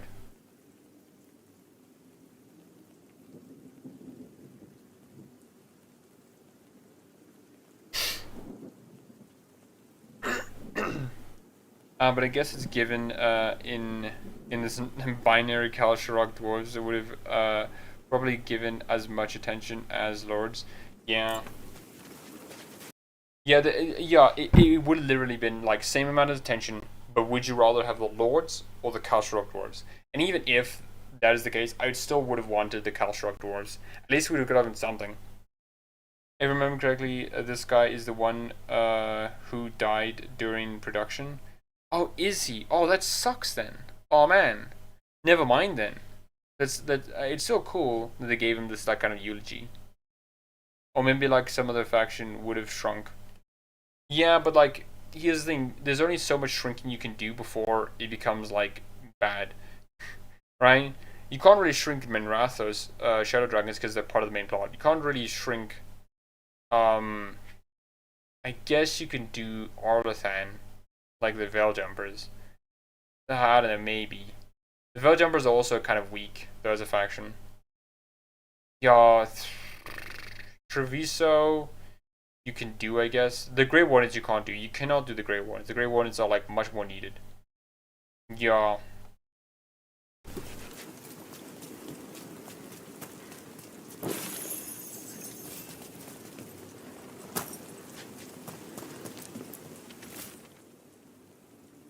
Nice. Warden Davrin to keep his guard. I hope the Griffins like him. They've known few people in their short lives and can be a temperamental bunch when they put their minds to it. Oh, if he only knew. If only he knew.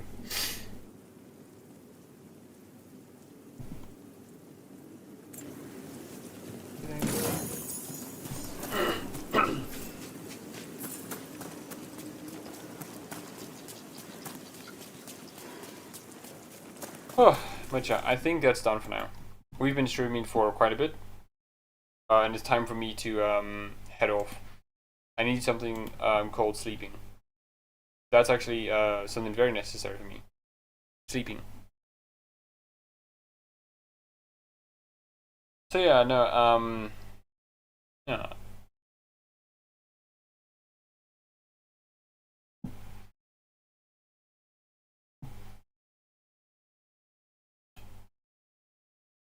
Um.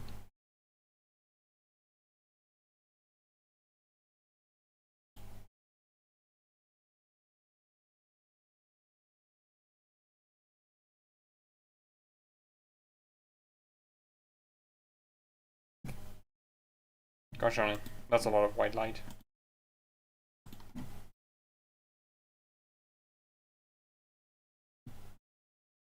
Oh gosh darn it, dude. I've missed some comments. Wow, that sucks. I agree with Noah that the Kalstrock should have been a hub area. Yeah, it should have been. We can all wish once we've seen the job in the yeah, submarine base. I mean, yeah, I wouldn't mind the submarine base. Though I would have also felt like, man, a submarine base, really?